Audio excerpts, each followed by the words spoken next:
जय हिंद प्यारे साथियों, कैसे सभी के सभी। आशा करते हैं कि आप सभी एकदम ठीक होंगे। आप सभी की पढ़ाई लिखाई एकदम मस्त चल रही होगी। तो मैं एस कृष्णा स्वागत करता हूँ आप सभी का आपका अपना YouTube channel teaching journey S Krishna पर।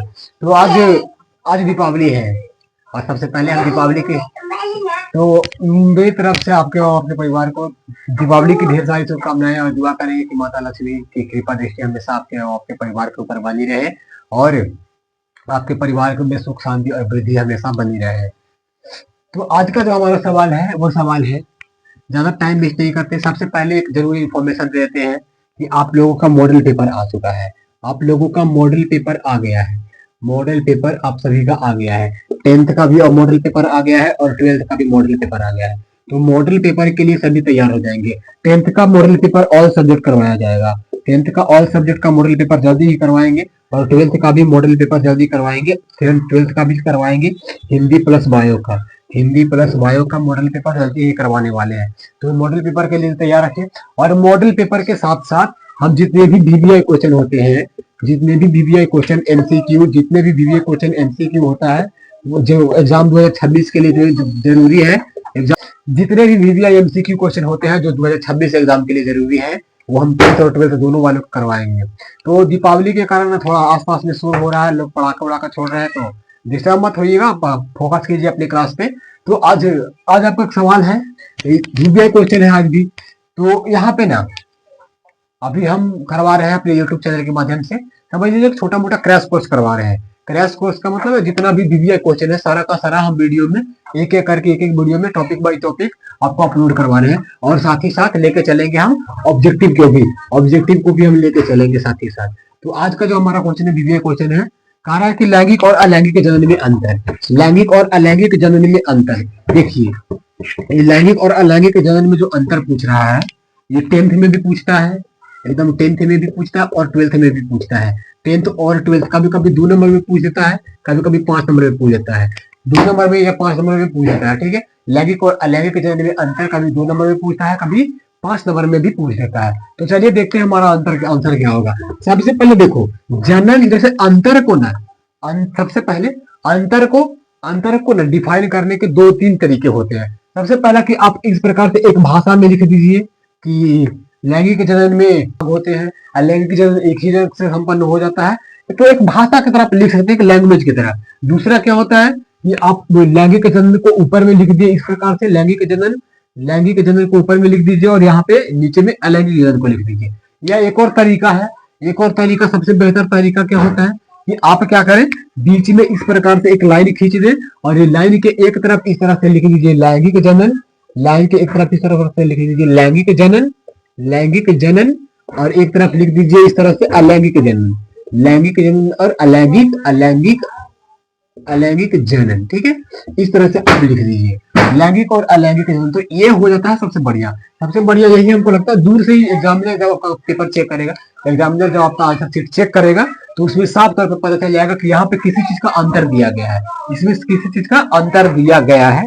एग्जामिनर का सबसे पहले ही पता चल जाता है। जब एग्जामिनर आपका चेक करेगा तो सबसे पहले उसको पता चल जाएगा कि किसी चीज का अंतर दिया गया है और ऊपर में पढ़ लेगा कि लैंगिक और अलैंगिक जनन का है। तो चलिए ज्यादा टाइम वेस्ट नहीं करते क्योंकि अभी दीपावली चल रहा है तो हमको पता है आप सभी के पास समय उतना है नहीं। तो हम देखते हैं सबसे पहले ना, तो अगर 5 नंबर में आपसे पूछेगा तो कम से कम 5 को या 6 को लिख दीजिएगा। अगर 2 नंबर में पूछेगा तो कम से कम 2 या 3 को इस प्रकार से लिख दीजिएगा। ठीक है, तो हम शुरू करते हैं अपना। तो सबसे पहले देखिए लैंगिक जनन। सबसे पहले अगर एकदम बात करें लैंगिक जनन की, तो लैंगिक जनन जो है वो 2 जनक से संपन्न होता है। मतलब लैंगिक जनन में लैंगिक भाग होता है। एक प्रकार लिख सकते हैं इस प्रकार से कि इसमें लैंगिक भाग होता है, इसमें लैंगिक भाग होता है। लेकिन क्या होता है मेरे दोस्त, अलैंगिक जनन में इसमें लैंगिक भाग नहीं होता है, इसमें लैंगिक भाग नहीं होता है। आप लिख लीजिएगा आगे एकदम, मतलब जब आप समझ रहे हैं कि भाई मेरा छोटा सा बोर्ड है तो उतना अट नहीं पाता है, लेकिन जितना कैपेसिटी हमारा है हम कोशिश कर रहे हैं आपको पूरा क्लियरली समझाने का। सबसे पहले आप लिखेंगे कि लैंगिक भाग होता है, इसमें लैंगिक भाग नहीं होता है। दूसरा हम क्या कह सकते हैं कि लैंगिक जनन एक जटिल प्रक्रिया है। लैंगिक जनन काफी टफ होता है, लेकिन अलैंगिक जनन सरल प्रक्रिया होता है, उतना भी टफ नहीं होता है। और इसका कह सकते हैं कि लैंगिक जनन की अगर हम बात करें तो लैंगिक जनन उच्च श्रेणी के पशुओं में पाया जाता है। लैंगिक जनन उच्च श्रेणी के पशुओं में या उच्च श्रेणी के जीवों में पाया जाता है, जबकि अलैंगिक जनन निम्न श्रेणी के, जैसे निम्न श्रेणी के हो गया जैसे कि केचुआ हो जाता है, चूहा हो जाता है, अमीबा होता है, पैरामीशियम होता है, तो इन सब में अलैंगिक जनन पाया जाता है। तो अलैंगिक जनन निम्न श्रेणी के पशुओं मतलब जीवों में पाया जाता है। अलैंगिक जनन निम्न श्रेणी के जीवों में पाया जाता है, लैंगिक जनन उच्च श्रेणी के जीवों में पाया जाता है। और इसका हम कह सकते हैं कि लैंगिक जनन बोल सकते हैं, एक अगला बोल सकते हैं कि लैंगिक जनन में अर्धसूत्री विभाजन होता है और अलैंगिक जनन में समसूत्री विभाजन होता है। अब अर्धसूत्री विभाजन समसूत्री विभाजन क्या होता है वो आपको बताया जाएगा आने वाले वीडियोस में। तो हम इस प्रकार से लिख सकते हैं कि यह जटिल प्रक्रिया है। लैंगिक जनन नहीं है तो यह हो जाएगा आपका यह जटिल प्रक्रिया है, यह जटिल प्रक्रिया है, यह जटिल प्रक्रिया है। यहाँ पे हम लिखेंगे कि यह सरल प्रक्रिया है, यह सरल प्रक्रिया है। दूसरा हम लिख सकते हैं कि इसमें लिखेंगे कि इसमें अर्धसूत्री विभाजन होता है, इसमें अर्धसूत्री विभाजन होता है, इसमें अर्धसूत्री विभाजन होता है। यहां लिखेंगे कि इसमें समसूत्री विभाजन होता है, इसमें समसूत्री विभाजन होता है, समसूत्री विभाजन होता है। और इसमें लिख सकते हैं, और इसमें हम क्या लिखेंगे कि यह उच्च श्रेणी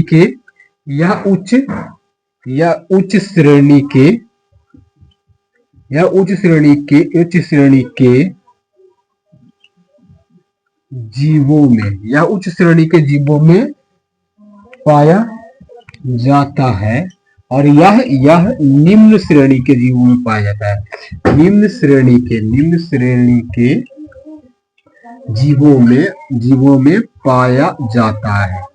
तो यही होगा हमारा लैंगिक और अलैंगिक जनन में। आप देख सकते हैं कि बोर्ड छोटा है तो उतना कैपेसिटी पा नहीं रख नहीं पा रहे। इसके अलावा और आप भी कुछ भी लिख सकते हैं जो कि सही हो, ठीक है। अगर आप इतना लिख देंगे तो आपको बोर्ड वाला 5 नंबर लिख दे देगा।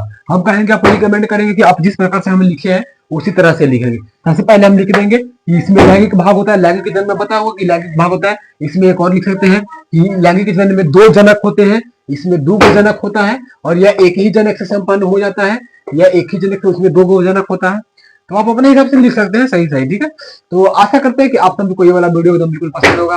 अगर ये वीडियो आपको थोड़ा सा इन्फॉर्मेटिव लगा हो, अगर चैनल को ये वाला वीडियो अगर आपको थोड़ा सा इन्फॉर्मेटिव लगा हो, वीडियो में टॉपिक समझ में आ गया होगा, तो अगर वीडियो में जो पढ़ाई आपको अच्छा लगा होगा तो आप चैनल को सब्सक्राइब कर लीजिएगा, वीडियो को लाइक कर दीजिएगा और वीडियो को शेयर भी कर दीजिएगा और कुछ बढ़िया सा कॉमेंट कर दीजिएगा। हम आपको ना दोस्त याद रखना, हम लेके चल रहे हैं एक क्रैश कोर्स की तरह, ठीक है। क्रैश कोर्स की तरह हम, जैसे डिजिटल तो है नहीं, डिजिटल बोर्ड होता तो एकदम ढंग से पढ़ा पाते, डिजिटल बोर्ड होता तो आपको एकदम हर चीज को फिगर बाय फिगर दिखा देते। लेकिन जो भी मेरे पास है, जो भी संसाधन है, हम उसी में आपको लेके चल रहे हैं, उसी में क्रैश कोर्स करवाएंगे और उसी में आपको पास भी करवाएंगे। फिर ऑब्जेक्टिव का टेंशन नहीं लेना है। हम अभी मॉडल पेपर जो आया है, मॉडल पेपर को सोल्व करेंगे, मॉडल पेपर सोल्व होगा और मॉडल पेपर सोल्व होने के साथ साथ हम ऑब्जेक्टिव भी, एमसीक्यू भी जो भी होता है सब आपके साथ करवाते चलेंगे। तो इसके लिए थोड़ा सा वीडियो को लाइक कर दीजिएगा, चैनल को सब्सक्राइब कर दीजिएगा और वीडियो को थोड़ा सा शेयर भी कर दीजिएगा, कुछ अच्छा सा कमेंट कर दीजिएगा। और साथ ही साथ आप कमेंट में ये भी बताइएगा कि अगला वीडियो आपको किस टॉपिक पे चाहिए। अगला वीडियो आपको जिस टॉपिक पे चाहिए होगा आप कमेंट में बता दीजिएगा, हम उस टॉपिक पे आपको लेके चले आएंगे। तो इस वीडियो को लाइक कर देना, चैनल को सब्सक्राइब कर देना। हम दोस्त हम 100 सब्सक्राइबर के बहुत करीब हैं, तो अब शायद 89-90 सब्सक्राइबर हो चुका है, तो हम 100 सब्सक्राइबर के बहुत करीब हैं। तो आप, हमको आशा है कि आप 100 सब्सक्राइबर करवा दीजिएगा, तो आप जल्दी से चैनल को सब्सक्राइब कर दीजिए और अपने भाई को थोड़ा सा सपोर्ट दिखाइए, तो थोड़ा हमको भी अच्छा लगे, पढ़ाने में मोटिवेशन मिले कि चलो कुछ तो हुआ, अच्छा लगा। तो ठीक है, इतना ही आज के लिए, इतना ही। तब तक के लिए जय हिंद, जय भारत। मिलते हैं अगली वीडियो में।